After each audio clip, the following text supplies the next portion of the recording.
Des opérations militaires intenses ont marqué le 20 mai dans le cadre de l'opération spéciale Z. Les forces russes continuent de s'engager sur plusieurs fronts, avec des actions ciblées visant à affaiblir les capacités de l'ennemi. Ce jour-là, des artilleurs parachutistes de la 7e division aéroportée ont réussi à couvrir un équipage de drones ukrainiens près d'Orekhovo, empêchant ainsi toute manœuvre favorable de l'adversaire. Parallèlement, des chasseurs Su-25 SM ont mené des frappes précises sur du matériel ennemi dans la direction de Novopavlovsk, utilisant des systèmes d'armement tels que les Tulimba. Ces frappes illustrent la capacité des forces russes à frapper efficacement des cibles stratégiques, infligeant des pertes significatives aux forces ukrainiennes. Dans une autre opération, des parachutistes du groupe SV ont été déployés pour nettoyer des tranchées près du village de Tyotkino. Cette action montre l'engagement des Russes à sécuriser des zones clés et à maintenir la pression sur les positions ukrainiennes.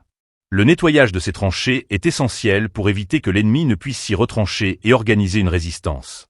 Ces événements s'inscrivent dans un contexte de combat acharné, où chaque mouvement est crucial. La dynamique sur le terrain reste tendue, avec des échanges de feux fréquents et des manœuvres tactiques de part et d'autre. Les opérations militaires du 20 mai révèlent non seulement une volonté de la part des forces russes d'augmenter la pression, mais aussi une capacité d'adaptation continue face aux défis du champ de bataille. La communauté internationale observe ces développements avec attention, conscient que chaque avancée ou revers peut avoir des conséquences profondes sur l'évolution du conflit. Alors que les combats se poursuivent, le 20 mai a été une journée cruciale, illustrant les efforts des forces russes pour consolider leur position et affirmer leur domination sur le terrain. Les jours à venir seront déterminants pour évaluer l'impact de ces actions militaires sur la situation globale, alors que la lutte pour le contrôle de la région se poursuit avec intensité.